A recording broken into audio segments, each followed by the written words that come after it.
Chapter 1. The Scent of Rain and Iron.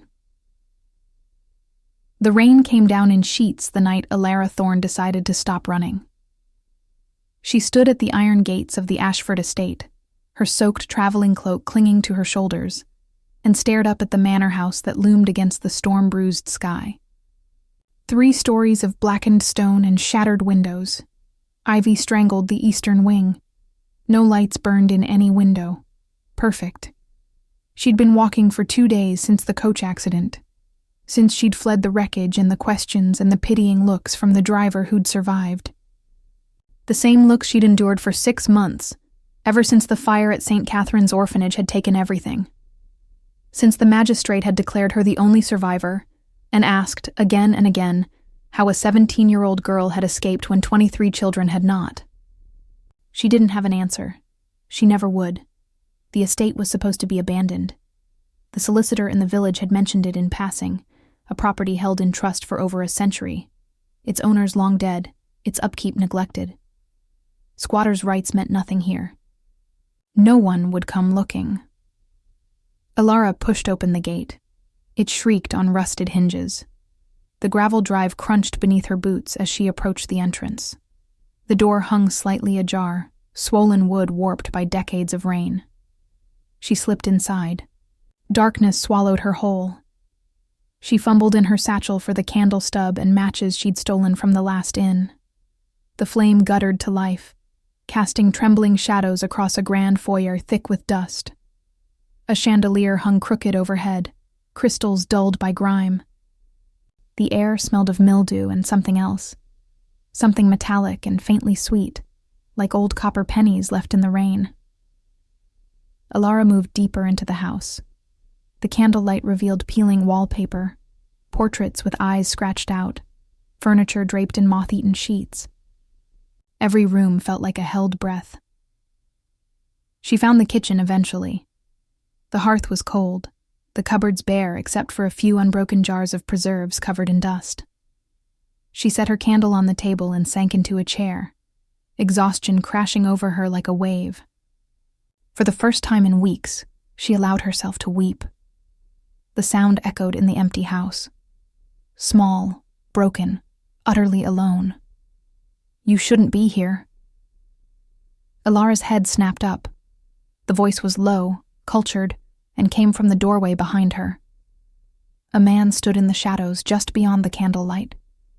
Tall, impossibly still. She couldn't see his face, but she felt the weight of his gaze like a hand pressed against her throat. "I'm sorry," she said, rising quickly, her chair scraping against stone. "I thought the house was empty. I'll leave. You're injured." She froze. Her hand moved instinctively to her side, where the coach wheel had caught her during the accident. She'd bound the wound herself, but the bandage had soaked through hours ago. She could feel the dampness beneath her dress. "It's nothing," she lied. The man stepped forward into the light. Alara's breath stopped.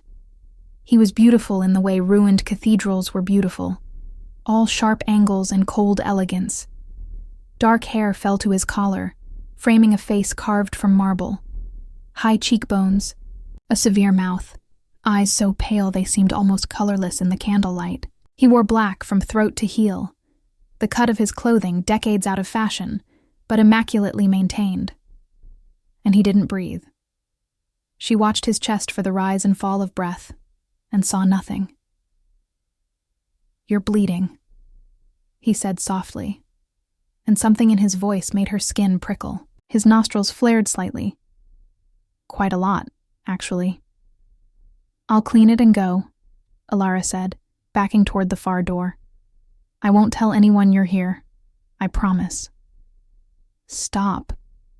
The command froze her mid-step, not because she wanted to obey, but because every instinct screamed that running would trigger something she couldn't escape. He moved closer, his footsteps utterly silent. When he stopped 3 paces away, she saw his eyes clearly for the first time. Silver, like mercury, inhuman. "Your blood," he murmured, tilting his head as though listening to something only he could hear. His pupils dilated. It smells different. Terror spiked through her. Different from what? His mouth curved into something that wasn't quite a smile. From every other human I've encountered in 247 years. The room tilted. Ilara gripped the table edge to stay upright. You're... Yes. The word hung between them like a drawn blade.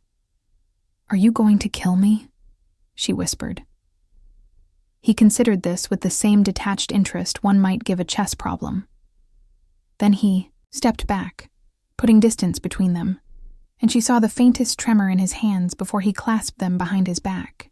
I haven't decided, he said. But you're not leaving. Not tonight. The storm will worsen, and there are things in these woods far less restrained than I am. His gaze flicked to the window, where rain lashed against warped glass. You'll stay until dawn. Then we'll discuss terms. Terms for what? Your survival. He turned toward the door, then paused. There's a room on the second floor, eastern wing. The bed is intact. Don't wander. His voice dropped to something darker. And don't try to run. I'll know.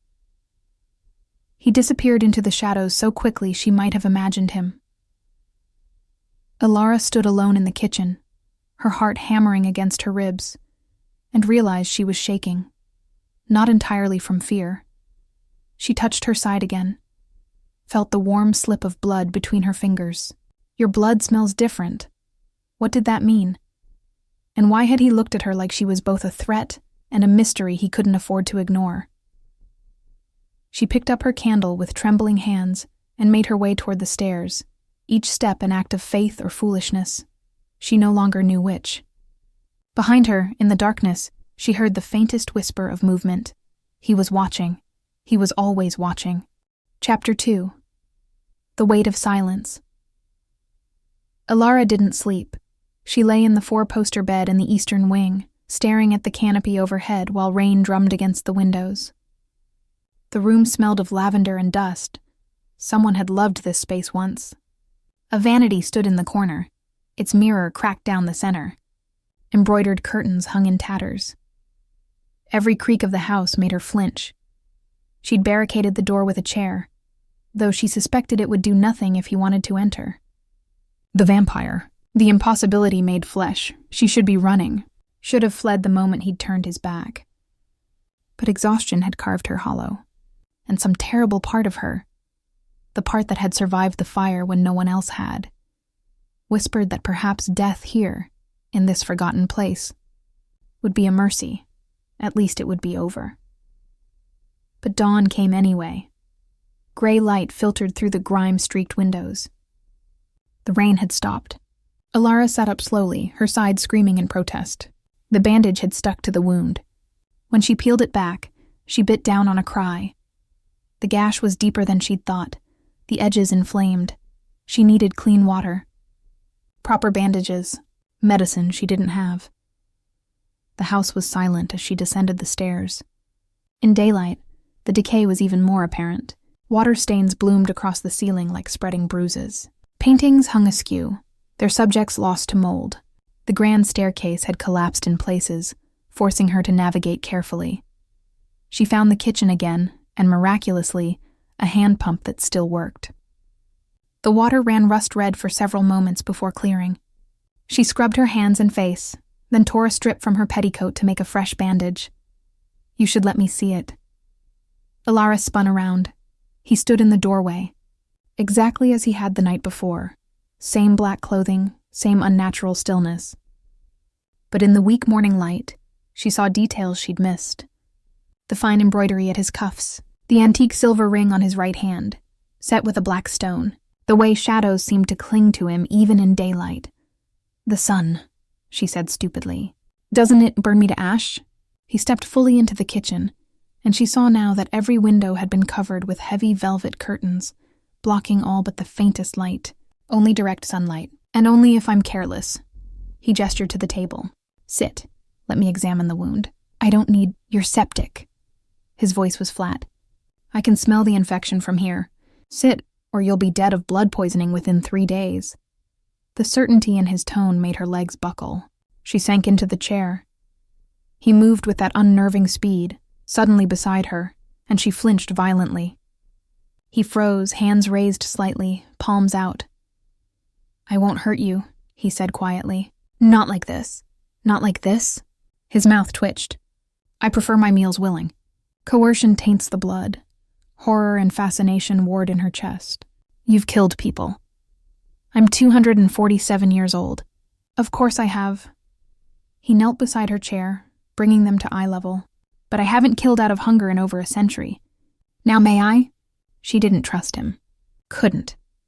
But she also couldn't reach the wound properly herself, and he was right about the infection. She could feel fever beginning to build behind her eyes. Slowly, she nodded. His fingers were cool against her skin as he eased the fabric aside. His touch was clinical, impersonal, but she felt the moment his breath hitched, felt the tension that locked his shoulders. "You need stitches," he said, voice strained, "and laudanum for the pain." "I have both." "Wait here." He was gone before she could protest. Elara sat in the kitchen, dizzy and aching, and tried to make sense of the past 12 hours. A vampire, an ancient vampire if his age was true, living alone in a ruined manor, surrounded by dust and memories. Your blood smells different. What did it mean? Some genetic anomaly? A disease? He returned carrying a worn leather case. Inside, surgical instruments, glass bottles, thread and needles that gleamed silver in the dim light. "You were a doctor?" she asked as he set out his supplies with practiced efficiency. "I was many things. Over 2 centuries one accumulates skills." He uncorked a bottle of clear liquid, laudanum, she assumed, and poured a careful measure into a cup. "Drink," she obeyed. The bitter taste made her grimace, but warmth spread through her limbs almost immediately. "What's your name?" she asked as the drug began to soften the world's edges. He threaded a needle with steady hands. "Does it matter?" "I'd like to know who's about to cause me more pain." That almost smile again. "Cassian. Cassian Valteris. Elara Thorne." "I know," she blinked slowly. "How?" "You talk in your sleep." He met her eyes, and she saw something like sympathy there. "You dream about fire, about children screaming." Shame flooded her, hot and acidic. "I don't want to discuss that." "As you wish." He turned his attention to her wound. "This will hurt. The laudanum will help, but not enough. If you need to scream, scream. There's no one to hear." The first stitch tore a gasp from her throat. The second made her grip the table hard enough to splinter wood. By the third, tears streamed down her face. "Breathe," Cassian murmured. "You're doing well. Liar," she choked out. "I've seen soldiers cry from less. Were you a soldier?" "Among other things." Another stitch. His movements were swift, precise. "I was born in 1578. The world has changed considerably since then." 578. The laudanum made her thoughts syrupy. "That makes you very tired," he finished. "And very alone." Something in his voice made her look at him. Truly look. Beneath the cold beauty, she saw weariness, the kind that came from centuries, not years. "Why are you here?" she asked. "In this ruin?" His hands stilled for a fraction of a second. "Because I made enemies of my own kind. Because I refused to bow to house politics and blood oaths and the endless cycle of power games." He resumed stitching. "I chose exile over servitude. This estate was neutral ground once. Now it's simply forgotten." "Like me," Elara whispered. Cassian tied off the final stitch and reached for a clean bandage. "You're not forgotten. You're hunted." Her blood went cold. "What?"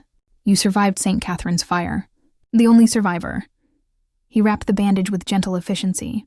23 dead children, and you walked out without a mark. Don't you find that curious?" "It was an accident. It was arson." "I smelled accelerant in the newspaper reports, even weeks later." He sat back on his heels. "Someone wanted those children dead. And you're either the luckiest orphan in England or something very valuable." The room spun. "Why would anyone want to kill orphans?" Cassian's expression darkened. "Because vampire houses have been hunting bloodlines for centuries. Breeding programs, eugenics, trying to cultivate mortals whose blood carries certain properties." His eyes found hers. Your blood doesn't just smell different, Alara. It smells old, ancient, like something that shouldn't exist anymore. She couldn't breathe. What are you saying? I'm saying you're in danger. The kind that doesn't stop at fire. He stood, towering over her, and I'm saying that keeping you here might be the most selfish thing I've done in decades. Why is it selfish? He looked at her for a long moment, something unreadable flickering behind his eyes. Because I'm starving, he said quietly, and you smell like salvation. Then he turned and walked away, leaving her alone with her racing heart and the terrible, treacherous thought. Let him taste it. Let him see if I'm worth saving. She didn't know if it was the laudanum or madness, but she didn't call him back to correct the impulse. She simply sat in the kitchen, bandaged and bleeding, and wondered if she'd finally found something more dangerous than her own despair. Chapter 3. The Library of Lost Things. 3 days passed in a fever dream. The infection worsened before it broke.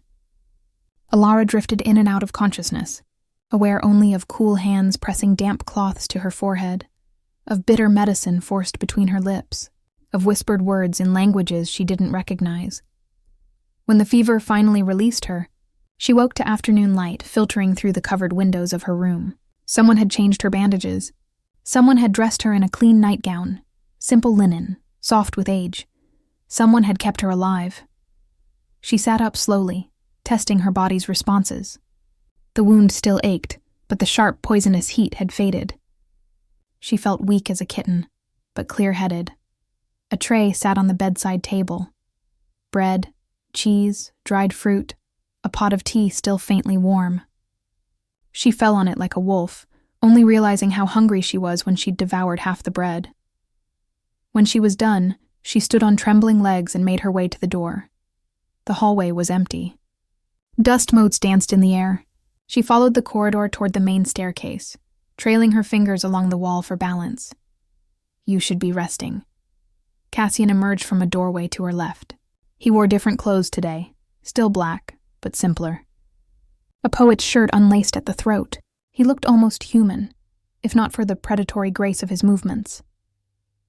I've been resting for 3 days, Alara said. I need to move. He studied her with those unsettling silver eyes.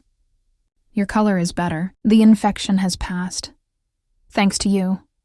He inclined his head slightly. I have a vested interest in your survival. Because of my blood, among other reasons. He gestured down the hallway. Walk with me.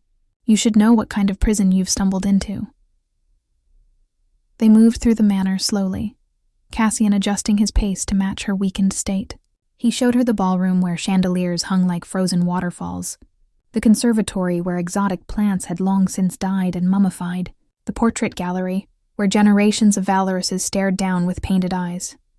This was your family's estate? Alara asked. My brother's. He married into English nobility in 1702. Died in 1756, staked through the heart by a rival house. Cassian's voice was carefully neutral.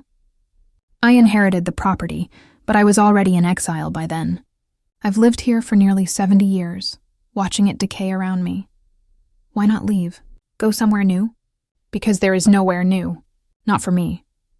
He stopped before a set of double doors carved with intricate symbols. Every major city in Europe has been claimed by one house or another. London belongs to House Corvus, Paris to House Sangrave, Rome to House Noctis. To enter their territory without allegiance is to invite execution. He pushed open the doors. This manor sits on the border of 3 territories, neutral ground by ancient treaty. So here I remain. The room beyond stole Alara's breath. A library, 3 stories tall, with galleries circling the upper levels, and a domed ceiling painted with constellations. Thousands of books lined the shelves. Leather-bound volumes in a dozen languages, their spines gleaming even beneath the dust. It's beautiful, she whispered. It's all I have left. Cassian moved to a shelf and pulled down a slim volume bound in red leather. My kind don't sleep as humans do. We rest, but consciousness remains. I've read every book in this room at least twice, some a dozen times. Alara limped to the nearest shelf, running her fingers along the spines. Philosophy, history, poetry, scientific treatises. You must be the most educated creature alive. Education and wisdom are not the same thing. He opened the red book, revealing handwritten text in faded ink. This is my brother's journal. The last entry is dated 1756, 3 days before he died. He wrote, "I have lived too long and loved too briefly. If this is the price of eternity, I want no more of it." The grief in Cassian's voice was so raw it hurt to hear. "I'm sorry," Ilara said softly. "Don't be. He chose his death. I respect that." He closed the journal and returned it to the shelf. But it taught me something important. Immortality without purpose is just a longer road to despair. And what's your purpose? He looked at her then. Really looked. And she felt the weight of his full attention like sunlight through a magnifying glass. "I'm still deciding," he said. "But keeping you alive seems a reasonable start. Why?" The question burst from her. "Why does my blood matter so much?" Cassian was silent for a long moment. Then he crossed to a locked cabinet and withdrew a key from his pocket. Inside sat dozens of glass vials, each labeled with names and dates. "Blood samples," he explained. "From mortals I've encountered over the centuries. I've studied bloodlines, trying to understand why some humans affect us differently than others." He selected a vial labeled London, 1823, and held it up to the light. Normal blood smells of iron and salt. Pleasant enough, sustaining, but ordinary. He set it down and withdrew another vial. This one empty, unlabeled. "Then there's blood like yours. Blood that smells of thunderstorms and ancient stone. Blood that makes every instinct scream hunger and danger in equal measure." He met her eyes. Blood that hasn't existed in documented history for over 300 years. Ilara's knees went weak. She sank into a leather armchair. "What does that mean?" "It means you're descended from something very old. A bloodline vampires thought extinct." He knelt before her chair, bringing them level. The last recorded instance was in 1692. A woman named Isadora Thorne, your ancestor perhaps, who was burned at the stake for witchcraft. Before she died, she cursed House Corvus, swearing her bloodline would return to destroy them. "That's insane. I'm nobody. An orphan. Orphans have parents," Cassian interrupted. "Who were yours?" "I don't know. I was left at St. Catherine's as a baby. Convenient." His eyes narrowed. "And the fire that killed 23 children but left you untouched?" "I ran." "I was lucky. There's no such thing as luck when vampire houses are involved." He stood abruptly and began pacing. "They were erasing evidence, killing anyone who might have known your lineage. You survived because you were strong, or fast, or protected by something they didn't anticipate." Terror clawed up Ilara's throat. "If House Corvus finds me, they'll drain you dry to see if the curse is real. And if it is, they'll weaponize your blood against their enemies." He stopped pacing and looked at her with something like regret. "I'm sorry. You stumbled into this house seeking shelter. Instead, you found yourself at the center of a war that's lasted 3 centuries. Ilara wanted to scream, wanted to weep. But she'd cried herself dry long ago. "What do I do?" she asked. Cassian returned to kneel before her, and this time when he took her hand, his touch was gentle. Almost reverent. "You stay here. Under my protection. Learn what you are." His thumb traced the pulse point at her wrist, and she felt his whole body go taut. "And you let me teach you how to survive in a world that wants you dead." "Why would you help me? What do you gain?" His smile was sharp as broken glass. "If your blood carries Isadora's curse, and if House Corvus learns you're here, they'll send their best hunters. When they arrive..." His eyes glittered with something dark and hungry. "I'll finally have an excuse to break my exile and remind them why they feared me in the first place." Ilara's heart hammered. "You want a war?" "I want vengeance." He released her hand and stood. "But I'm not a monster, Ilara. The choice is yours. Stay and let me train you, or leave at dawn and take your chances alone." She should leave, should run as far and fast as her wounded body could carry her. But she looked around the library, at the centuries of knowledge, at the vampire who'd saved her life despite every reason not to, and felt something she hadn't felt since the fire. Hope. Fragile and foolish, but real. "Teach me," she whispered. "Teach me everything." Cassian's expression softened into something almost tender. "Then we begin tonight," he said, "and pray we have enough time before they come for you." Chapter 4. Lessons in Blood and Darkness.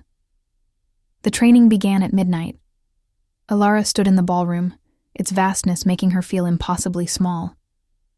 Cassian had pushed aside the sheet-covered furniture, creating an open space where moonlight filtered through gaps in the velvet curtains.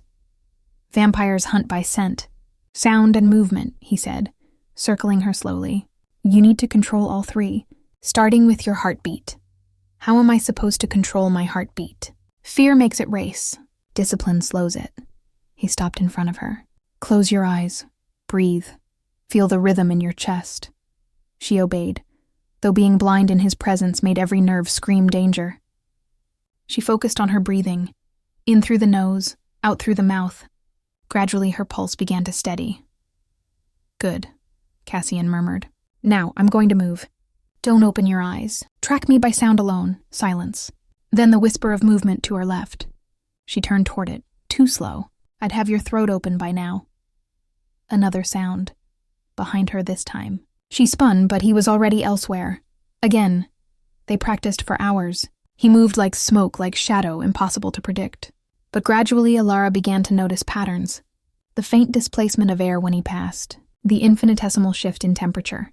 The way the house itself seemed to hold its breath when he was near. "Better," he said when she finally anticipated his approach and dodged. "Your instincts are sharper than most mortals. That will keep you alive." She opened her eyes, breathing hard. "Or it's the old blood you keep talking about." "Perhaps." He tilted his head, studying her. "Tell me, have you ever healed faster than you should? Survived illnesses that killed others? Sensed danger before it arrived?" Alara thought of the fire, of waking seconds before the smoke alarm screamed, of running through corridors she shouldn't have known in the dark. "Maybe," she admitted. "Not maybe. Certainly." He gestured to the far end of the ballroom. "Come. There's something you need to see." He led her to a door concealed behind a tapestry. Stone steps descended into darkness. Cassian lit a candle and started down. Alara followed, her hand trailing along the damp wall. The stairs ended in a vast cellar. No, a catacomb. Arched ceilings stretched into shadow. Alcoves lined the walls, each containing a stone sarcophagus.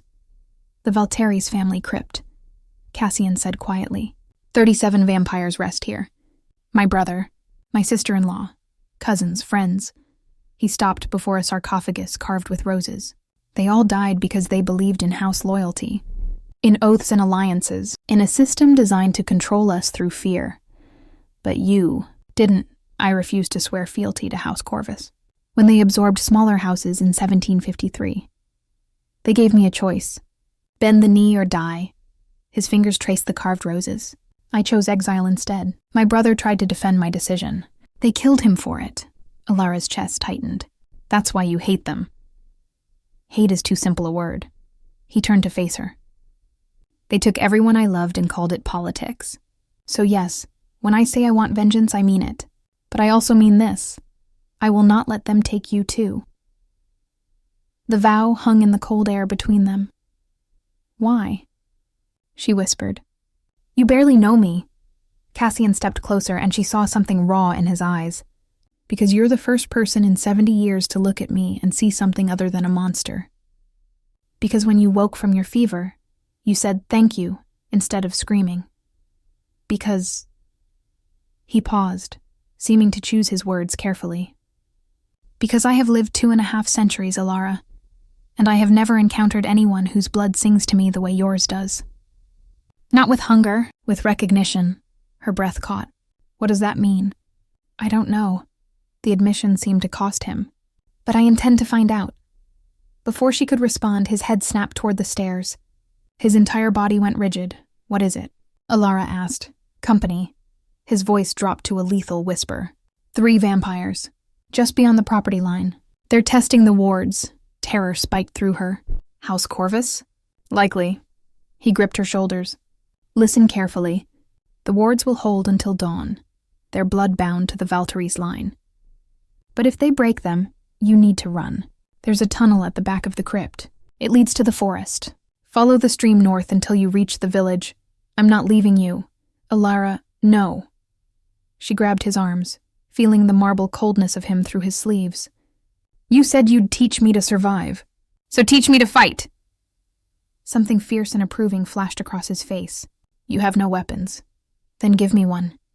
He studied her for 3 heartbeats. Then he reached into his coat and withdrew a silver dagger, its blade etched with symbols that seemed to writhe in the candlelight. Iron and silver alloy, he said, pressing it into her hand, blessed by a priest in 1645. It can kill a vampire if you strike true, through the heart or sever the spine. His hand closed over hers on the hilt. But if you use it, there's no going back. You'll be marked as a hunter. They'll never stop coming. They're already coming. True. He released her hand. Stay behind me. If they breach the wards, aim for the heart. Don't hesitate. They climbed the stairs together. The house groaned around them as if sensing the threat. When they reached the ballroom, Cassian moved to the windows and peered through a gap in the curtains. 3 confirmed, he murmured. 2 males, 1 female. Mid-level enforcers, not nobility. Corvus sent a scouting party. What do they want? To confirm you're here. To test my defenses. His jaw tightened. To see if I'm weak enough to kill. Alara joined him at the window. In the moonlit garden, she saw them. 3 figures standing motionless at the gate. Their eyes glowed faintly gold in the darkness. The female stepped forward. Her voice carried across the distance, clear as a bell. Cassian Valteris, we know you harbor the Thorn Girl. Surrender her and your exile stands. Refuse, and House Corvus will consider it an act of war. Cassian's laugh was cold and cutting. You assume I care about war, Margot. Tell your masters I've grown bored with peace. Margot's expression hardened. So be it. She raised her hand, and Alara felt something shift in the air. A pressure building, like a storm about to break. The wards flared visible for a moment, silver light tracing the property's borders. Then they shattered. The sound was like breaking glass amplified 1,000 times. Alara cried out, covering her ears. Impossible, Cassian breathed. The wards were blood-sealed. By your brother's blood, Margot called. We brought a token of his, a rib bone to be precise. Enough to unravel your protections. Rage transformed Cassian's face into something inhuman. You desecrated his grave. We did what was necessary. The 3 vampires crossed the threshold. Now, give us the girl. Cassian moved so fast Alara didn't see it.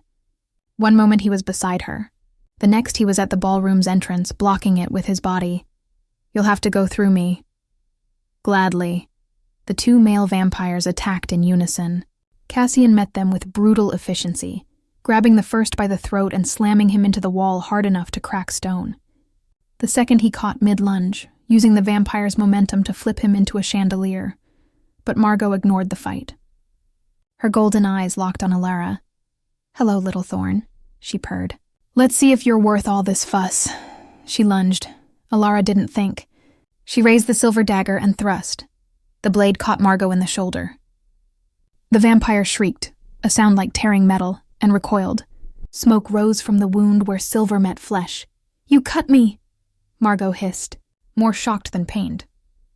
I'll do worse if you come closer, Alara said, surprised by the steadiness in her voice. Margot's eyes narrowed. Then she smiled. Oh, you're delicious. Corvus will enjoy breaking you. She moved again, faster this time. Alara slashed wildly, but Margot dodged with contemptuous ease and backhanded her across the face. Alara hit the floor hard. Blood filled her mouth. No! Cassian's roar shook the chandeliers. He appeared beside Alara in a blur of motion, placing himself between her and Margot. His eyes had gone pure black, pupil and iris consumed by void. You touched her, he said softly. Terribly. That was a mistake. What happened next was carnage.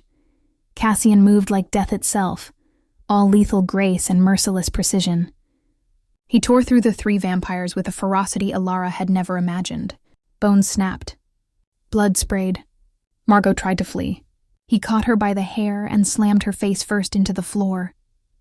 Tell Corvus, he snarled, that if they send anyone else, I will raise London to ash. Am I understood? Margot's whimper was answer enough. He released her. The 3 vampires fled, broken and bleeding, into the night. Silence fell. Cassian stood in the center of the ballroom, breathing hard, though he didn't need to breathe. Blood spattered his clothes, his hands. Slowly the black receded from his eyes, leaving silver once more. He turned to Alara, and she saw the horror in his expression. I'm sorry, he whispered. I didn't want you to see that, to see what I truly am. Alara pushed herself to her feet, ignoring the ache in her ribs where she'd hit the floor. She walked to him, this creature who had just destroyed 3 of his own kind to protect her, and she took his blood-stained hand in hers. I see someone who saved my life, she said quietly. Again. Cassian stared at their joined hands like he'd forgotten what human touch felt like. You should be afraid. I am. She squeezed his fingers. But not of you. Something broke in his expression. Some wall he'd maintained for decades. He pulled his hand free and stepped back, turning away. We need to leave, he said, voice rough. They'll return with reinforcements. The manor is no longer safe. Where will we go? I have contacts. Old allies who owe me debts. He moved toward the door, then paused. Pack light. We leave before dawn. Cassian. He looked back. Thank you, Alara said.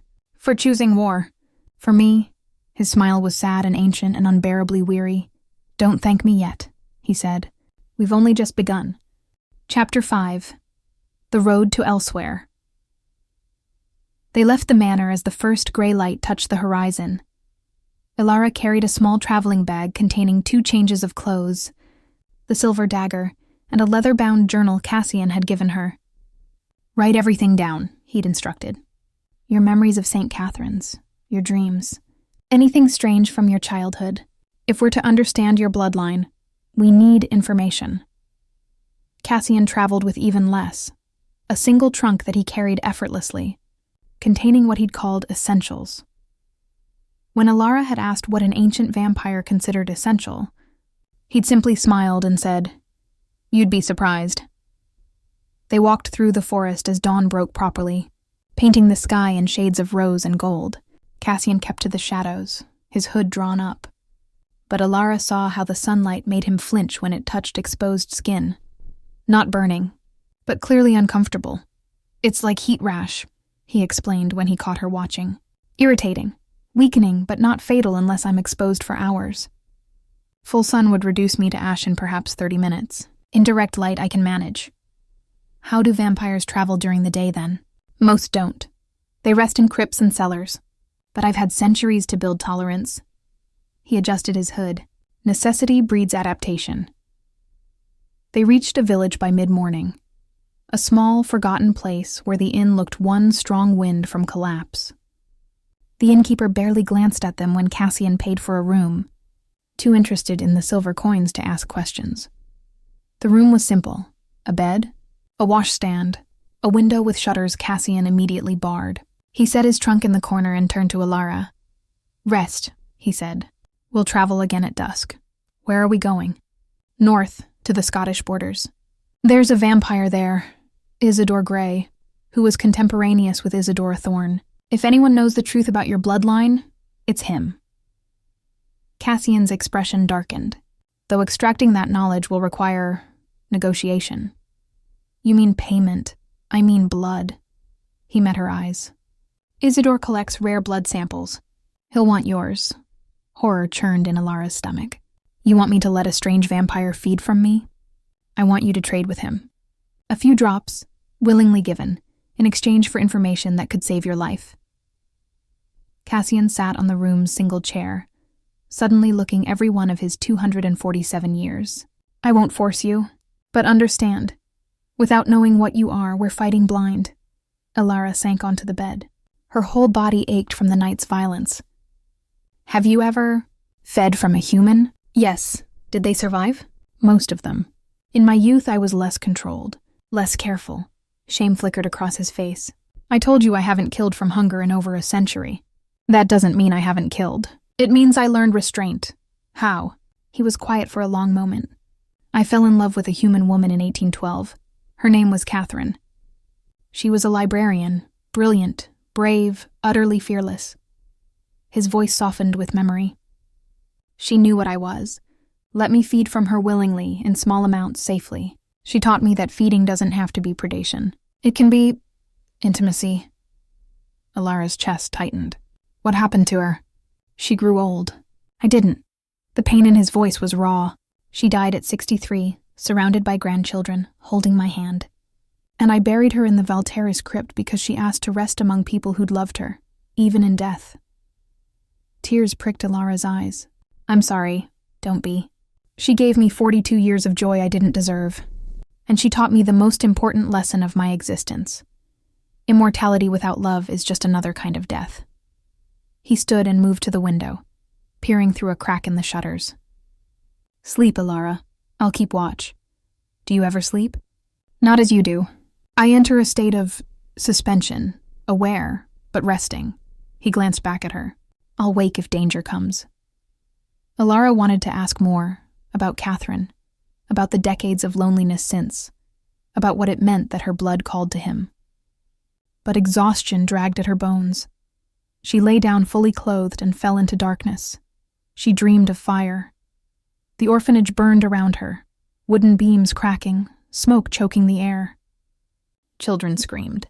She ran through corridors that twisted impossibly, following a light she couldn't name. Hands grabbed at her. Save us, but she couldn't stop. And then she was outside, watching the building collapse, and a woman stood beside her. Tall, red-haired, dressed in clothes from another century, the woman smiled and her teeth were sharp. Run, little spark, the woman whispered.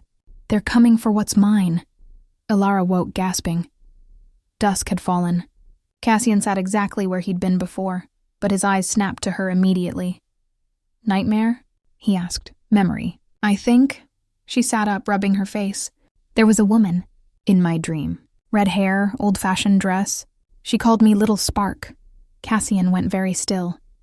Describe her. Alara did. The height, the hair, the cruel smile. Isadora. Cassian breathed. You dreamed of Isadora Thorne, but she's been dead for 300 years, which means the dreams aren't random.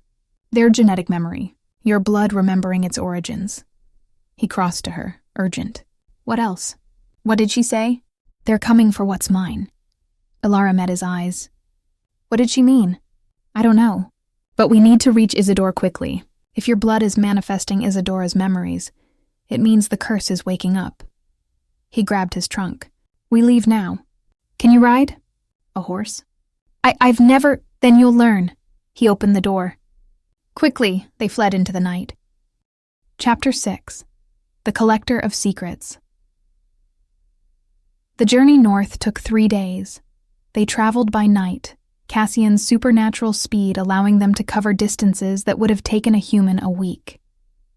He carried Alara when exhaustion claimed her, his arms steady and cold. His presence the only constant in a world turned strange. On the second night, as they rested in an abandoned chapel, Alara finally asked the question that had been burning in her mind. What does it feel like? When you feed? Cassian looked up from the map he'd been studying. Are you asking academically, or because you're considering it? Her cheeks flushed. Both. Maybe. He set the map aside and gave her his full attention. It depends on the vampire and the human. For me, it's like tasting starlight. Every human's blood carries their essence, their emotions, their memories, their vitality. When I feed, I don't just taste iron. I taste them. Is it always pleasant? No. Fear makes blood bitter. Rage makes it burn. But willingness, trust.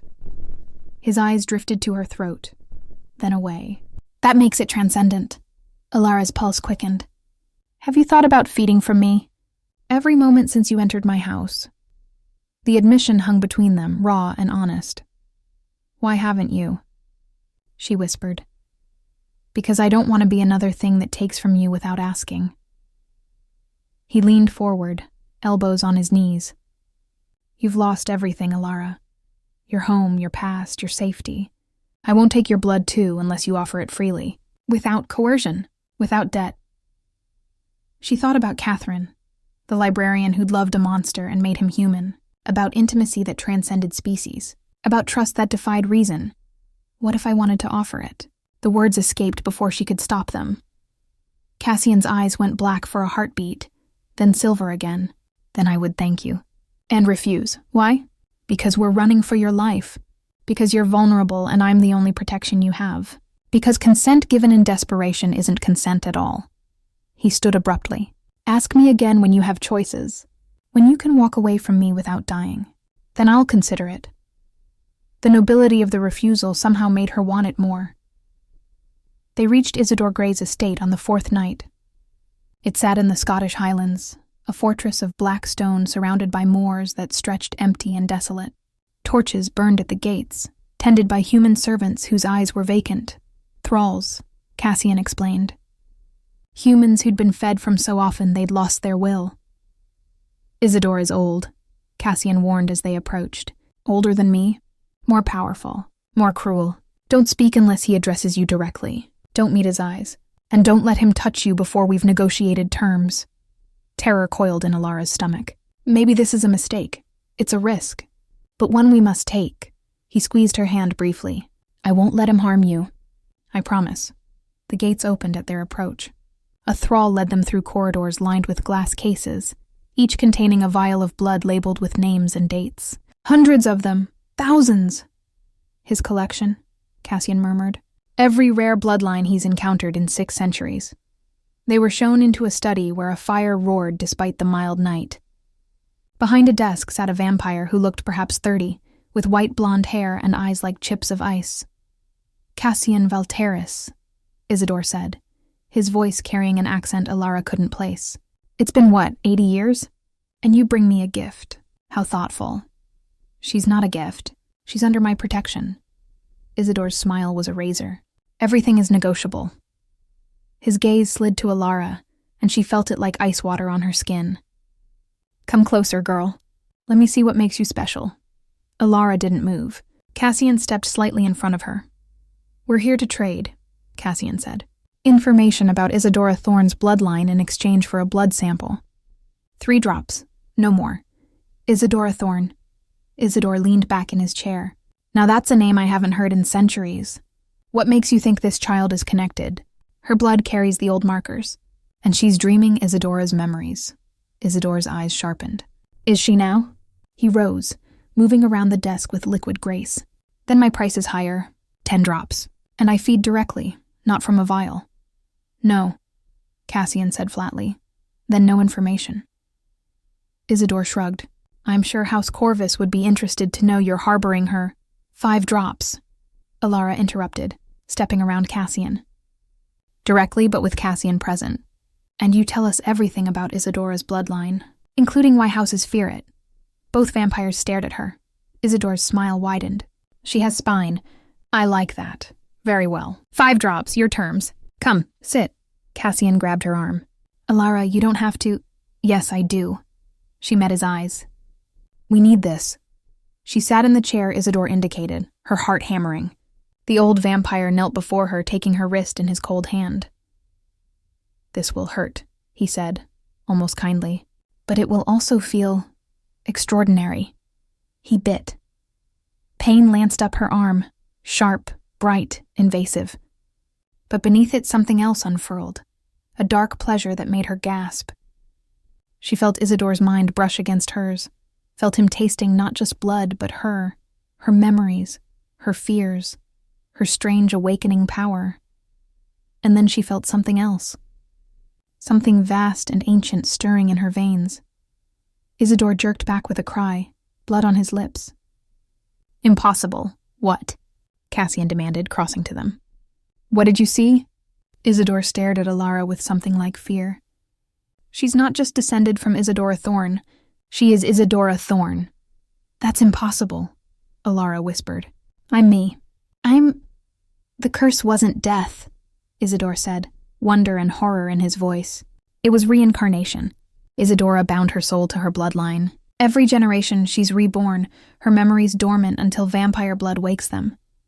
He laughed, the sound unhinged. You're not fighting House Corvus because of your blood. You're fighting them because you swore to destroy them 300 years ago. The world tilted. Alara felt something crack open inside her. Not breaking, but unfurling. Memories that weren't hers flooded through her. A trial, accusations of witchcraft, the pyre's flames, and a vow, spoken with her last breath. I curse House Corvus unto the last generation. My blood will rise again, and when it does, your house will fall. No, she breathed. No, I'm not. I'm just... Cassian caught her as her legs gave out. Alara, look at me. You are you, but the memories are a burden you didn't ask for. You're not Isadora. You're Alara Thorne, and you choose who you become. Isidore rose, wiping blood from his mouth. Touching, but irrelevant. When House Corvus learns she's Isadora reborn, they'll mobilize every vampire in England to kill her. He moved to his collection, selected a vial, and returned. This is Isadora's blood, the original sample, from 1692. I've kept it all these centuries, waiting for this moment. He held it out to Alara. Drink it, he said. Let Isadora's full power wake, or run, and die, hunted. Alara stared at the vial, at the dark liquid within, and she knew, with terrible certainty, that whatever choice she made would change everything. Alara, Cassian said quietly, it's your decision. Not Isadora's, yours. She looked at him.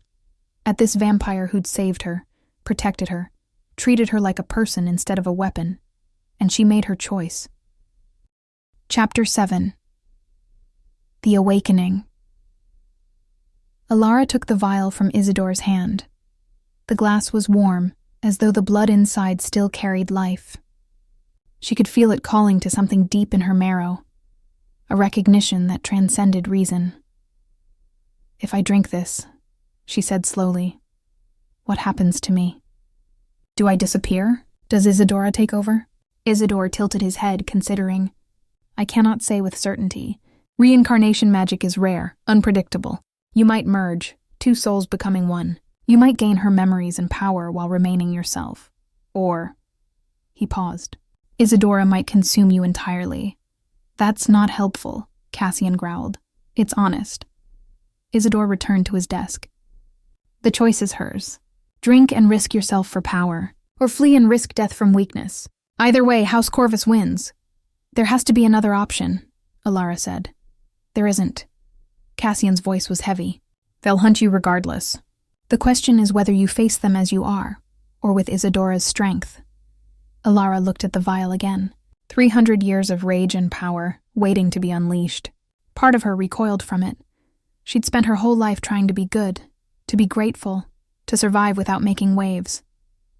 Isadora had been fury incarnate, a woman who'd cursed an entire vampire house with her dying breath. But another part of her, the part that had walked out of the fire when 23 children hadn't, whispered, maybe fury is what you need.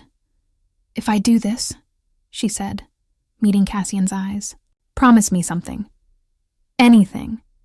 If Isadora takes over completely, if I'm gone, her voice cracked. End it. Don't let her use my body for vengeance if there's nothing of me left inside. Horror washed over Cassian's face. Alara, no. I can't. Promise me. She gripped his hand. Please. I need to know that even if I'm gone, I'll have made this choice freely, that I trusted someone to honor who I was. He pulled her into his arms, holding her with a tenderness that belied his monstrous strength. When he spoke, his voice was rough with emotion. I promise, but you won't need it. You're stronger than any curse. He drew back, framing her face with his cold hands. You survived when no one else did. You faced vampires with nothing but a silver knife and your own courage. Whatever happens when you drink that blood, you will endure. I believe that. The faith in his eyes steadied her. Alara uncorked the vial. The scent hit her immediately, copper and earth and something darker, wilder. Power that tasted of thunderstorms. She raised it to her lips. Wait. Isidore stood abruptly. Do it in the courtyard. If there's a magical surge, I'd prefer you not destroy my study. They moved outside, into a space enclosed by high walls. The moon hung full and bright overhead. Cassian stayed close, his hand on the small of her back. Ilara took a breath and drank. The blood was cold going down, but it hit her stomach like liquid fire. For a moment, nothing happened. Then the world exploded. Pain ripped through every nerve, not physical pain, but something deeper. Her vision whited out. She felt herself falling, felt Cassian catch her, and then she was somewhere else entirely. She stood in a village square, 3 centuries past. Villagers screamed accusations. A priest raised his hand condemning, and she, Isadora, faced them with her chin high.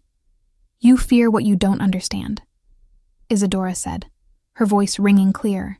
"You call me witch because I heal the sick, because I speak for the powerless, because I refuse to bow to men who'd see women silent and small." "Heretic," the priest shouted. "Coward!" Isadora spat back. "You make deals with vampires in the dark. I've seen you, father. Seen you trade away this village's children to House Corvus in exchange for gold. And when I threatened to expose you, you called me devil-touched." Gasps rippled through the crowd. The priest's face purpled with rage. "Seize her! Burn the witch!" They dragged Isadora to the pyre, bound her. She didn't struggle, didn't beg. As the flames rose, she looked directly at a figure in the crowd, a vampire with golden eyes and a cruel smile. Lord Corvus himself, watching his enemy burn. "I curse you," Isadora said, her voice carrying over the fire's roar. "I curse House Corvus unto the last generation. My blood will rise again, and when it does, your house will fall to ash, just as you've watched me fall. This I swear on my soul, I will return, and I will have vengeance." The flames consumed her, but in her last moment, she spoke words in a language Ilara didn't recognize. Words that burned themselves into reality, binding soul to blood to future. The vision shattered. Ilara gasped back to awareness, lying in the courtyard with Cassian cradling her. Above them, the sky had split open, clouds roiling, lightning crackling without thunder. Power radiated from her in waves. "Ilara?" Cassian's voice was desperate. "Are you in there?" She looked up at him and felt the weight of 2 lifetimes in her chest. Isadora's memories, clear and sharp, but also her own. The orphanage, the fire, the nights spent reading by candlelight, the moment she'd first seen Cassian and felt something shift in her universe. "I'm here," she whispered. "We both are." Understanding flooded his expression, followed by relief so profound it hurt to witness. "How do you feel?" "Powerful." She sat up slowly, testing her body. Everything felt sharper, clearer. She could hear heartbeats from inside the manor, the thralls, Isadore. Could smell the heather on the distant moors. And angry. God, she was so angry. She had reason to be. "I know." Ilara looked at her hands. They trembled with restrained energy. Lord Corvus betrayed this village, bought children from a corrupt priest. Isadora tried to stop him, and he had her killed for it. Then the curse was justice, not madness. Maybe. She stood, and Cassian rose with her. "But 300 years is a long time to hold a grudge. The vampires who did this are long dead, are they?" Isadore emerged from the shadows. "Lord Corvus still rules House Corvus? Vampires age differently. He's over 600 years old now. And the priest who condemned Isadora? Corvus turned him as reward for his service. Father Matthias still serves the house."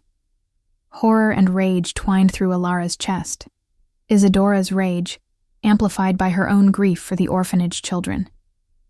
"They're still alive, still in power. Yes. And when they learn you've awakened, they'll come for you with everything they have." Isadore's smile was sharp. "I've given you information. Now I want payment beyond blood." "What payment?" Cassian asked warily. "When she brings House Corvus to its knees, and she will, I want their vault. Centuries of collected blood samples, treasure, forbidden knowledge. Give me that, and I'll support your war." Ilara felt Isadora's tactical mind sliding into place alongside her own. An alliance with Isadore would give them resources, sanctuary, but it would also mean accepting that war was inevitable. She thought of the children at St. Catherine's, of how House Corvus had sent vampires to burn the orphanage, eliminating anyone who might have known about her bloodline. They'd killed innocents to keep their secrets safe. Isidora's fury rose, but it was Alara who spoke. "I accept your terms," she said. "But understand this. I'm not fighting for vengeance alone. I'm fighting so no more children burn, so houses can't treat humans as chattel, so vampires like Cassian, who choose ethics over power, don't have to live in exile." Isidore laughed. "Ambitious, I like it." "Very well, Lady Thorn. You have an ally." He offered his hand. Alara shook it, sealing the pact. As they left the estate an hour later, supplies and information secured, Cassian pulled Alara aside. "Are you truly all right?" he asked. "I can feel the power radiating from you. It's extraordinary, but I need to know, is it you I'm speaking with or Isidora?" Alara considered the question honestly. She could feel Isidora inside her, memories, skills, 3 centuries of accumulated fury. But beneath it all, she was still herself, still the girl who'd loved books and quiet mornings, who'd thanked a vampire for saving her life, who'd started to believe she might deserve to be saved. "It's both of us," she said. "But I'm in control. Isidora's strength, my choices." She touched his face, marveling at how his coldness no longer frightened her. "I'm still me, Cassian, I promise." He caught her hand, pressed it more firmly against his cheek, and closed his eyes. "Then we fight. Together." "Together," she agreed, as they walked into the night. Alara felt the future unfurling before them. Dangerous, uncertain, but finally, wonderfully, hers. For the first time since the fire, she wasn't running from fate, she was running toward it. Chapter 8. The Edge of War. They spent 2 weeks in the Highlands, preparing. Isidore provided them with weapons, silver blades enchanted with binding spells, vials of concentrated wolfsbane, ancient texts on vampire magic. But the greatest gift was information, detailed maps of House Corvus's holdings, lists of their allies and enemies, and most critically, the location of their vault.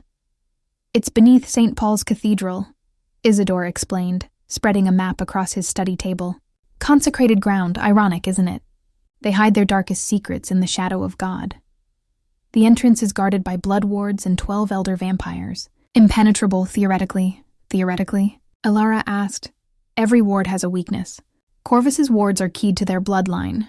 Only those of House Corvus can pass freely." Isidore tapped the map. "But the wards were set by Lord Corvus himself, 600 years ago. And blood magic degrades over centuries. If you can disrupt the primary node," he smiled, "the whole thing collapses." Cassian studied the map with tactical precision. "Where's the node?" "Lord Corvus's heart, literally." Isidore's expression was gleeful. "The wards are sustained by his living blood. Kill him, and the vault is yours." "You're suggesting we assassinate the most powerful vampire in England," Cassian said flatly.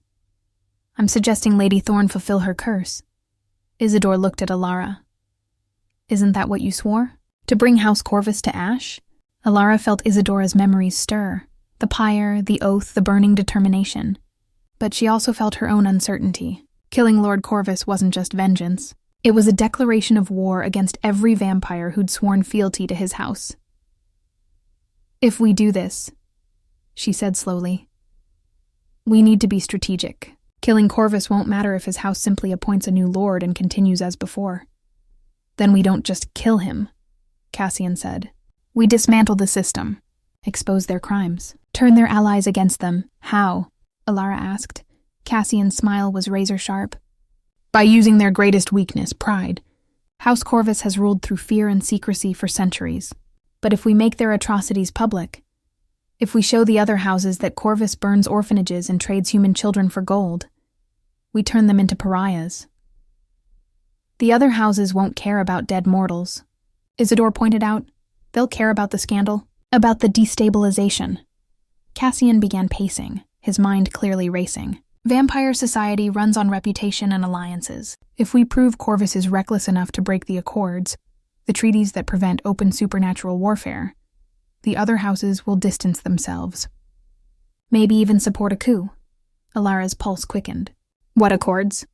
"The Treaty of Vienna, 1815. After the Napoleonic Wars, the major houses agreed to limit supernatural influence on mortal affairs. No mass casualties, no public displays of power, no interference in human governments. Cassian met her eyes. Burning an orphanage full of children violates those terms. If we can prove Corvus ordered it, we can charge them before the Council of Houses. There's a council? Alara had so much to learn. 7 elder vampires representing the major European houses. They convene only in cases of treaty violations. Cassian's expression darkened. I've avoided them for decades. But if we bring evidence of Corvus's crimes, they'll have to act. Or they'll kill us for causing trouble, Isidore said cheerfully. The council doesn't love whistleblowers. Then we make ourselves too valuable to kill. Alara straightened, feeling Isidora's strategic mind align with her own. We don't go to the council as accusers. We go as liberators. We open the vault, expose what House Corvus has been hoarding, all those illegal blood samples, all that stolen knowledge, and we offer it to the other houses in exchange for supporting regime change. Both vampires stared at her. That's brilliant. Cassian breathed. That's insane, Isidore countered. You're talking about robbing the most dangerous vault in Europe and then negotiating with the council while Corvus hunts you. Yes. Alara met his gaze steadily. Can you think of a better plan? Isidore laughed, delighted. No, which is why I'm going to help. But we need more allies. The council won't listen to 3 rogues, no matter how compelling the evidence. Who would stand with us? Cassian asked. House Sangrave hates Corvus. They've been rivals for centuries. And House Noctis values honor above power. They'd support us if we prove treaty violations. Isidore began making notes. I'll reach out through back channels. But we need time. At least a month to build the coalition. We don't have a month, Alara said. Corvus knows I've awakened. They'll accelerate their plans. As if summoned by her words, a thrall burst into the study, eyes wide with terror. Master Isidore.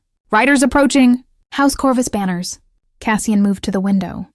20 vampires, maybe more. They've brought an army, Isidore cursed viciously. They must have tracked you here. Damn it, I'm not prepared for a siege. Then we don't give them one. Alara grabbed the silver dagger from the table, feeling power hum through her veins. We fight, and we send a message. House Corvus should fear us. Alara, no, Cassian said urgently. You're not ready. Isidora fought an entire village. I have her memories, her power. She met his eyes. Trust me. She saw the war in his expression. Protective instinct versus respect for her autonomy. Finally, he nodded. Together, then. But if it goes wrong, we run. Agreed? Agreed. They armed themselves quickly. Cassian took twin short swords. Isidore produced a crossbow that fired silver bolts. Alara kept the dagger and selected a second blade from Isidore's armory. A sword that felt balanced and right in her hand, as though Isidora's muscle memory guided her grip. They met the vampires in the courtyard. Lord Corvus's lieutenant stood at the head of the group. A massive vampire with golden eyes and ceremonial armor. He smiled when he saw them. Cassian Valteris, how delightful to see you out of your hole. His gaze slid to Alara. And the little thorn girl. Though I suppose you're not so little anymore, are you? Who are you? Alara demanded. Captain Darius, House Corvus. He inclined his head mockingly. Lord Corvus sends his regards. And his ultimatum. Surrender yourself, and he'll let your friends live. Refuse and we burn this place to the ground. Counteroffer, Alara said, stepping forward. Power crackled along her skin, Isidora's magic waking fully. You leave now and I'll let you live. Stay and I'll show you why your lord fears my bloodline, Darius laughed. Bold words from a girl who, Alara moved, Isidora's combat training flooded through her. 3 centuries of sword work, hand-to-hand fighting, magical theory. She closed the distance in a heartbeat, her blade singing through the air. Darius barely blocked in time. His eyes widened. Impossible. You're mortal. I'm Isidora Thorn reborn, Alara said, and struck again. The courtyard erupted into chaos. Cassian engaged 3 vampires at once, his twin swords a blur of silver. Isidore fired bolt after bolt from the walls, each shot precise and lethal, and Alara danced through the melee with Isidora's grace, her blade finding throats and hearts with devastating accuracy. But there were too many. A vampire caught her from behind, fangs aimed for her throat. Cassian appeared, wrenching the attacker away and snapping its neck in one fluid motion. "Behind you!" Alara spun, blocking a strike that would have decapitated her. The impact jarred her bones, reminding her that despite Isidora's memories, this body was still mortal. "Still fragile. We need to retreat," Isidore shouted from above. "There's a passage in the cellar." An explosion shook the manor. Flames erupted from the eastern wing. "They're burning us out," Cassian snarled. He grabbed Alara's hand. "Move, now!" They fought their way inside, Isidore covering their retreat with silver bolts. The passage was hidden behind a wine rack, steep stairs descending into darkness. They plunged down as the house burned above them. The tunnel ran for what felt like miles, finally emerging in a cave system half a mile from the manor. They collapsed at the entrance, breathing hard, Alara from exertion, the vampires from fury. Behind them, Isidore's estate blazed against the night sky. "I'm sorry," Alara whispered. "Your home can be rebuilt. You can't." Isidore dusted off his coat with remarkable composure. "Besides, I have 3 other estates. This was the least favorite." But his eyes betrayed the loss. Cassian pulled Alara close, checking her for injuries with frantic hands. "Are you hurt? Did they bite you?" "I'm fine. Bruised, but fine." She caught his hands, stilling them. I held my own. "You were magnificent." He pressed his forehead to hers, his voice rough. "And absolutely reckless. You could have been killed. So could you. I'm already dead." "You're not." He pulled back, and she saw genuine fear in his eyes. "Don't do that again. Don't risk yourself like that." "I risk myself every moment I exist," Alara said quietly. "Isidora's curse made me a target before I even drew breath. I can cower or I can fight. I choose to fight." Something shifted in Cassian's expression, resignation mixed with fierce pride. "Then I fight with you, until the end." How touching. Darius emerged from the tree line, flanked by a dozen vampires. Blood stained his armor where Alara's blade had scored a hit. But the end is now. They were surrounded. Alara felt Cassian tense beside her, calculating odds, preparing for one last stand. Then a new voice cut through the night. "I think not." "Captain." A woman appeared, tall, elegant, dressed in crimson silk. Her skin was dark as midnight, her eyes ancient gold. Power radiated from her like heat. "Lady Sangrave," Darius breathed, shock clear in his voice. "This doesn't concern House Sangrave. On the contrary, when House Corvus starts burning estates and violating neutral territories, it concerns all of us." Lady Sangrave moved to stand between them and Darius. "I invoke the Treaty of Vienna, Article 7, cessation of hostilities pending council review." "Lord Corvus will hear of this," Darius hissed. "I should hope so. I intend to file formal charges." Lady Sangrave's smile was sharp as broken glass. "Now leave, before I decide that defending these 3 constitutes self-defense rather than interference." Darius hesitated. Then he signaled his vampires to withdraw. "This isn't over." "No," Lady Sangrave agreed. "It's only beginning, and you should tell your lord. I have evidence of his treaty violations spanning decades. He might want to prepare his defense." The Corvus vampires fled into the darkness. Lady Sangrave turned to Alara, Cassian, and Isidore. Her expression softened slightly. "Isidore, darling, you've been busy." "Celestine." Isidore bowed. "Impeccable timing, as always. I received your message 3 days ago. I've been en route since." Her gaze fixed on Alara. "So, this is Isidora reborn. I can feel her power from here. Extraordinary." Alara felt suddenly, acutely aware of how disheveled she must look, covered in ash and blood, trembling from adrenaline. "Lady Sangrave, thank you for— Call me Celestine, and you're welcome, though my motives aren't entirely altruistic." She gestured toward the forest. "My carriages are this way. We should leave before Corvus sends reinforcements. We'll talk strategy en route to my estate." "Where is your estate?" Cassian asked warily. "Paris. House Sangrave's seat." Celestine began walking. "Don't worry, Cassian. Your exile doesn't extend to my territory. You're welcome in Paris, all of you are, for as long as this war requires." As they followed her through the trees, Alara felt the pieces falling into place. An alliance with House Sangrev, evidence of treaty violations, a chance to bring their case to the council. They were no longer running. They were building an army, and House Corvus was about to learn what it meant to face Isadora Thorne's vengeance, not as a dying woman on a pyre, but as a power fully awakened, with allies who refused to bow. Chapter 9. The Price of Power. Paris was a revelation. Celestine's estate sprawled along the Seine, a palace of white stone and glittering windows, elegantly understated yet unmistakably powerful. Vampire servants moved with practiced grace. The library rivaled Isadore's collection. And everywhere, the subtle hum of magic, wards, protections, centuries of accumulated power. House Sangrave has held Paris since 1643, Celestine explained, as she showed them through the halls. We pride ourselves on civilization, art, culture, philosophy. Unlike Corvus, we don't rule through terror. You still rule, Alara pointed out. True, but there are degrees of tyranny. Celestine stopped before a portrait of a man in Renaissance clothing. My father founded this house. He believed vampires could coexist with mortals, not as predators and prey, but as separate societies with mutual interests. Naive, perhaps, but the ideal persists. They were given adjoining rooms in the palace's guest wing.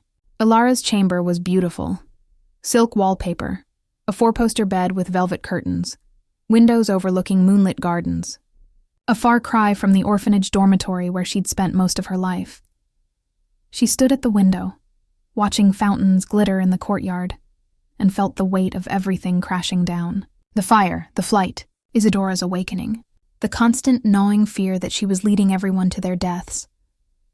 A knock at the door. Cassian entered, carrying a tea tray. Celestine thought you might need this. And he paused, uncharacteristically uncertain. I wanted to check on you. Truly check, not just assess for injuries. I'm overwhelmed, Alara admitted. A month ago, I was nobody. Now I'm supposedly the reincarnation of a witch who cursed the most powerful vampire house in Europe. I'm not sure I know how to be that person. Cassian set the tray down and came to stand beside her. You don't have to be. Isadora was Isadora. You're Alara. The power is a tool, not an identity. But what if it changes me? What if I become so focused on vengeance that I lose myself? He was quiet for a moment. Then, Catherine, the woman I loved, once told me that the measure of a person isn't their power, but their choices. She said I could choose to be a monster, or choose to be better, every single day. He turned to face her. You've already made your choice, Alara. You're not fighting for revenge alone. You're fighting so no more children burn. That's not Isadora's war. It's yours. The distinction settled something in her chest. Thank you. For what? For seeing me. Not just the bloodline. Not just the curse. Me. His expression gentled. How could I see anything else? You're the most remarkable person I've met in 247 years. The air between them shifted, charged with something dangerous and inevitable. Alara's heart raced. She'd been aware of the pull between them for weeks now, but had pushed it aside. Too much survival, too little safety. But here, in this moment of quiet, the truth was undeniable. Cassian, she whispered, when you said I should ask again when I have choices, I have them now. Celestine would protect me even if you left. I could walk away from you. His breath hitched. Unnecessary, instinctive. Are you asking what I think you're asking? I'm asking if you still want to taste my blood. If you still want... She trailed off, courage faltering. If I still want you. He closed the distance between them, his hands coming up to frame her face. I have wanted you since the moment you stood in my kitchen, bleeding and terrified, and still thanked me for saving your life. I want you with an intensity that terrifies me. But I need to know, is this you, or Isadora's memories influencing you? It's me, Alara said firmly. Isadora loved someone once. I can feel it in her memories. But this feeling, this ache when you're near, this need to touch you, that's entirely mine. He made a sound low in his throat, almost pained. If we do this, there's no going back. Feeding creates a bond. You'll feel what I feel. I'll taste your soul. I know. She leaned into his touch, brave now. I want that. I want you to know me that completely. Ilara. Her name on his lips was reverence, prayer, surrender. He kissed her. It was nothing like she'd imagined. He was cold, yes, but his mouth was gentle, questing, asking permission with every touch. She melted into him, her hands fisting in his shirt, pulling him closer. When he pulled back, his eyes were black with hunger. Are you certain? Yes. He guided her to sit on the bed, then knelt before her, the same position he'd taken to stitch her wounds, weeks ago. But this time when he took her wrist, his touch was intimate. This will feel strange at first, he murmured, pressing a kiss to her pulse point. Then it will feel transcendent. Tell me if you want me to stop. I won't. His fangs pierced her skin. The pain was sharp, bright, but it transformed almost immediately into something else. Pleasure rolled through her in waves, dark and heady. She felt Cassian's hunger, his desperate control, his overwhelming desire for her. Felt 3 centuries of loneliness crack open in the face of this connection. And beneath it all, she felt him tasting her. Her fear and her courage, her grief for the orphanage children, her growing love for this impossible vampire who'd chosen her over safety. Love. The realization stunned her even as the feeding continued. She loved him, loved his ancient sadness and his careful honor, loved the way he treated her like glass and steel simultaneously. Cassian pulled back with a gasp, her blood on his lips, wonder in his eyes. You love me, he breathed. Yes. No point in denying what he'd tasted. I love you too. I have for weeks. I just didn't dare hope. He kissed her again, deep and claiming. She tasted her own blood on his tongue and shivered. Is it always like that? She asked when they finally broke apart, both breathing hard. Never. I've fed 1,000 times. None of them were like that. He rested his forehead against hers. You're extraordinary, Ilara Thorne. In every possible way. She laughed, giddy with endorphins and emotion. We're in the middle of a war. I know. We might die. I'm already dead. You know what I mean. He pulled back to look at her seriously. I know, and I know this is possibly the worst timing in history, but I've lived too long to ignore joy when it finds me. If we have tonight or a week or a century, I want to spend it with you. All of it, Ilara's throat tightened. What if I choose mortality? What if, when this is over, I want to grow old? Then I'll cherish every moment until you do. And I'll hold your hand when you're 63, just as I held Catherine's. His smile was bittersweet. I won't ask you to become like me, Ilara. I won't ask you to trade your humanity for forever. Whatever you choose, I'll support it. And if I choose you, choose immortality, his eyes darkened. Then I'd give you eternity, teach you everything I know, stand beside you for as long as time allows. That's a long proposal for someone who fed from me once. I'm an old-fashioned man. We move slowly. Ilara laughed again, then sobered. There's still the matter of House Corvus, of the war. Yes, which brings us back to strategy. Cassian stood, offering his hand. Celestine is gathering the evidence. Isidore is contacting potential allies. We have perhaps 2 weeks before the council convenes. We should use that time to prepare. Prepare how? His smile was sharp. By becoming the powerhouse Corvus fears. You have Isidora's magic. I have 2 centuries of combat experience. Together, we train until you're not just her match, you're her superior. And then we go to London. We open the vault. We expose every crime Corvus has committed, and we watch their house burn. Ilara felt Isidora's satisfaction echo her own determination. When do we start? Tomorrow. Tonight. He pulled her close again. Tonight we rest. Together, if you'll have me. She answered by kissing him, fierce and claiming and full of promise. They lay together in the dark, Ilara tucked against Cassian's chest, his cold arms wrapped around her. He didn't sleep, but his presence was steady, comforting. Cassian, she murmured drowsily. Yes? Thank you for being the first person to make me feel like I deserve to survive. His arms tightened. You don't just deserve to survive, Ilara. You deserve to live. And I intend to make sure you do. She drifted off to sleep, safe in the arms of a vampire who loved her, preparing for a war that would change everything. For the first time since the fire, the future didn't feel like a threat. It felt like possibility. Chapter 10. Blood and Ashes. The council convened on a moonless night. They gathered in the catacombs beneath Père Lachaise cemetery, 7 vampires representing the ancient houses of Europe. Célestine Sangrave for Paris, Lord Noctis of Rome, ancient and terrible in his stillness, Lady Khatri of Delhi, draped in silk and jewels. The others, representatives from Madrid, Vienna, Prague, St. Petersburg, and Lord Corvus. Golden-eyed and arrogant, seated at the head of the table as though presiding rather than being judged. Alara stood with Cassian and Celestine at the chamber's entrance, her heart hammering despite Isidora's borrowed confidence. The weight of centuries pressed down. This chamber had witnessed trials, executions, the reshaping of supernatural politics. One wrong word could doom them. "Are you ready?" Cassian whispered. "No, but let's do it anyway." They entered, 7 pairs of immortal eyes fixed on them. The pressure of their combined regard was crushing. Celestine spoke first, her voice ringing clear.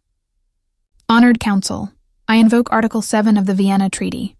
I bring charges of treaty violation, forbidden blood magic, and crimes against neutral territories against Lord Corvus and House Corvus." Murmurs rippled through the council.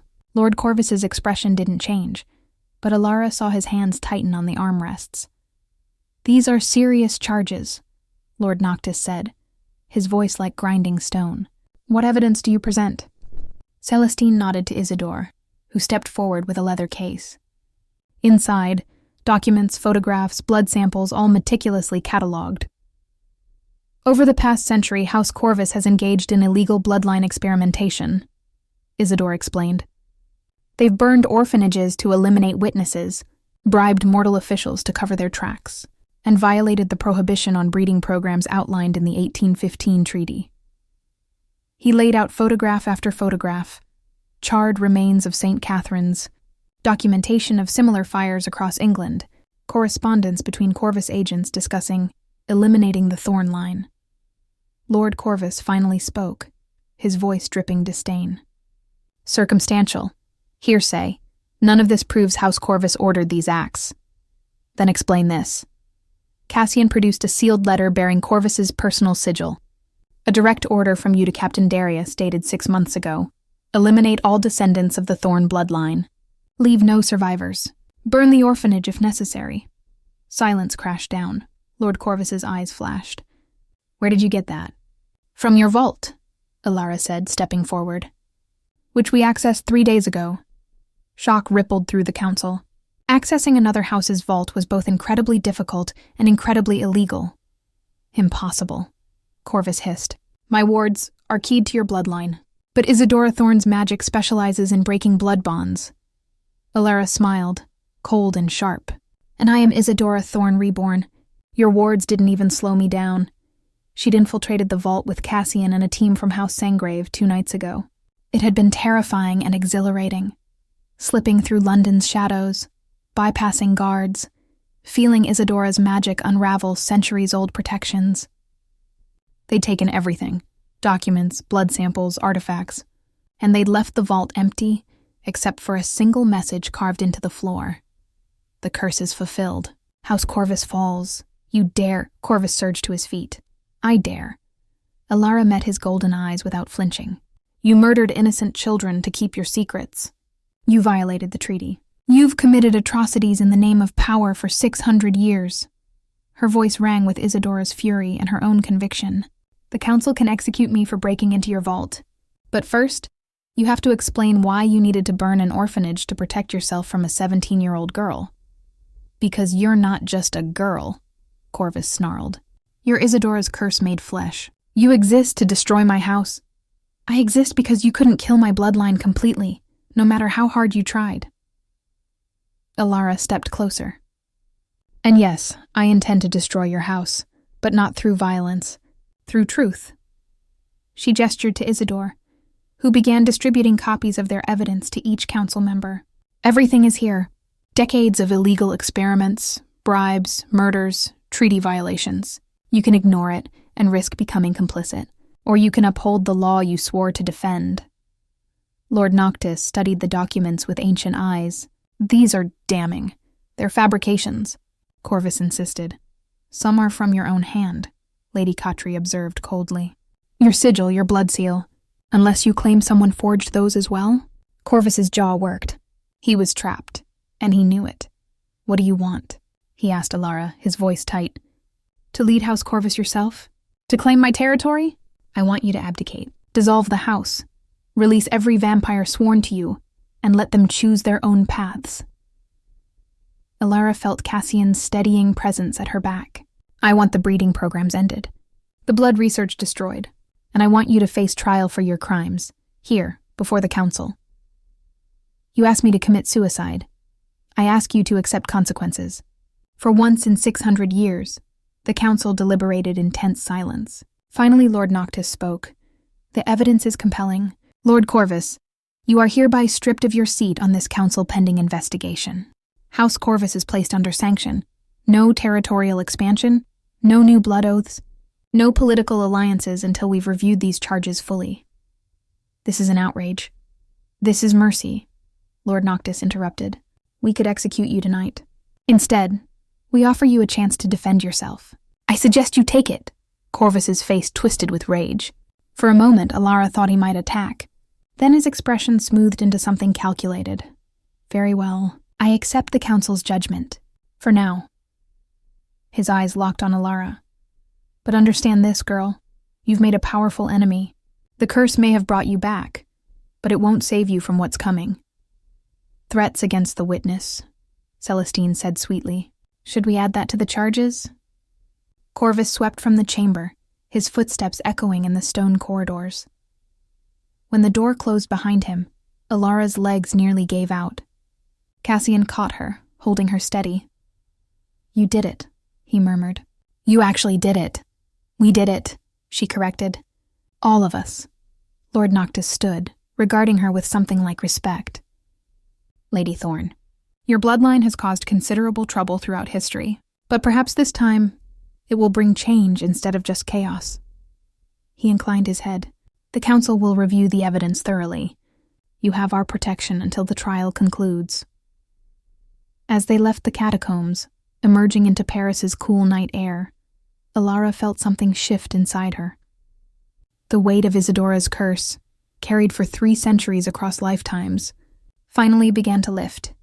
She'd done what Isadora couldn't, brought Corvus to justice without becoming a monster herself. "What happens now?" she asked as they walked through Père Lachaise, past monuments to the mortal dead. "Now we wait," Celestine said. "The trial will take weeks, possibly months. Until then, you're guests of House Sangrave. And after?" Alara looked at Cassian. "When it's over?" He took her hand, lacing their fingers together. "That's your choice. You've fulfilled the curse. You're free to live however you want." Alara thought about the orphanage, about the girl she'd been, frightened, alone, convinced she didn't deserve to survive. Then she thought about the woman she'd become, powerful, loved, no longer running from fate but shaping it. "I want to help others like me," she said slowly. "Mortals caught in supernatural politics. Children with nowhere to go. I want to build something better than what House Corvus created." Celestine smiled. "I happen to have considerable resources and a need for a worthy project. We could establish a sanctuary, protection for vulnerable mortals. I could help train them," Cassian added. "Teach them to defend themselves. Give them choices." Hope unfurled in Alara's chest, bright and fragile and real. "A sanctuary, yes, I'd like that." They walked through the cemetery in companionable silence, 3 immortals and 1 mortal who'd cheated death twice, building a future from the ashes of the past. As they reached the gates, Cassian pulled Alara aside. "There's something I need to ask you," he said quietly, "and I want you to answer honestly without pressure." "All right." He took both her hands. "You've fulfilled your purpose. Isadora's curse is complete, which means—" He paused, choosing words carefully. "You're free to be just Alara now. To age, to live a mortal life, to choose your own path. I meant what I said. I'll support whatever you decide. But I need to know, do you want to stay mortal? Or would you consider becoming like me, the question she'd been avoiding for weeks. Alara looked at him. At this vampire who'd saved her, protected her, loved her without asking her to be anything other than herself. She thought about eternity with him, about having time to build their sanctuary, to change vampire society from within, to love without the ticking clock of mortality. But she also thought about Catherine, growing old, surrounded by grandchildren. About the beauty of finite time, of each moment mattering because it couldn't last forever. I don't know, she admitted. Is that allowed? To be unsure, his expression gentled. Of course. We have time to decide. Years, if you want them. And you won't resent me if I choose mortality? Never. He pulled her close, pressing a kiss to her forehead. I've loved mortals before. I know what I'm choosing. The question is what you want. Alara leaned into his embrace, feeling his unnecessary heartbeat against her cheek, and smiled. Ask me again in a year, she said. When the trial is over, when we've built the sanctuary, when I've had time to just live, then I'll give you an answer. That's a yes to staying with me, though? For now, that's a yes to forever, Cassian. Just let me figure out what shape that forever takes. His arms tightened around her. I can work with that. Epilogue. New beginnings. 1 year later, the sanctuary stood on the cliffs of Dover, overlooking the sea. It had been Celestine's gift, a manor house restored and warded, with room for 30 residents and staff. Alara oversaw it personally, offering shelter to mortals fleeing supernatural conflicts, teaching them skills to survive in a world that had forgotten they existed. Cassian trained the residents in combat and strategy. Isidore provided resources and education, and Celestine's influence ensured that the other houses respected the sanctuary's neutrality. Lord Corvus had been convicted of treaty violations and executed by the council. House Corvus was dissolved, its members scattered to other houses or choosing exile. The breeding programs were destroyed. The blood research burned, Isidora's curse was complete, and Alara Thorne, mortal, immortal, both and neither, stood at the cliff's edge as the sun set over the channel, watching the light paint the water gold. She heard Cassian approach, felt him stop behind her. I've made my decision, she said quietly. Tell me. She turned to face him. This vampire who'd loved her unconditionally, who'd given her time and space and choices. I want more time, not because I'm afraid of immortality, but because I'm not done being human yet. She smiled at his carefully neutral expression. I want to grow the sanctuary. I want to see the world without running. I want to age a little, understand who I am without Isidora's power overshadowing me. And then, maybe in 10 years, maybe 20, I want to ask you to turn me. To give me forever with you. Relief and joy transformed his face. Are you certain? Completely. Is that all right? Can you wait?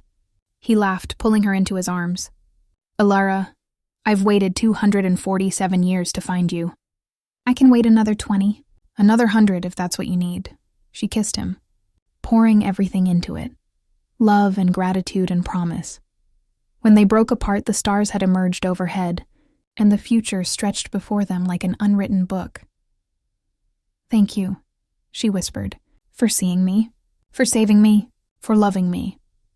Thank you, he returned, for teaching me that eternity without purpose is just a longer road to despair. You gave me something to believe in again. They stood together on the cliff, watching the tide come in, and Alara thought about the orphan girl who'd fled a burning building and stumbled into a vampire's den. That girl had been terrified, alone, convinced she was worth nothing. This woman knew better. She was Alara Thorne, survivor, protector, beloved. She carried Isidora's legacy, but she'd made it her own.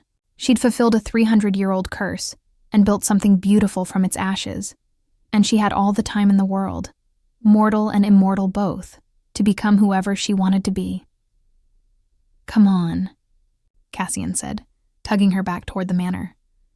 The new arrivals are settling in. They'll want to meet you? The great Lady Thorne? Alara teased. Scourge of House Corvus? No, just Alara, who happens to be the bravest person I've ever known. Hand in hand, they walked back to the sanctuary, where light spilled from every window and the sound of voices, human and vampire both, rose in laughter and conversation. Behind them, the sea whispered against the cliffs. Ahead of them, a future they'd chosen together, and in Alara's veins, the blood that had started a war finally ran quiet, its purpose fulfilled, its bearer free at last.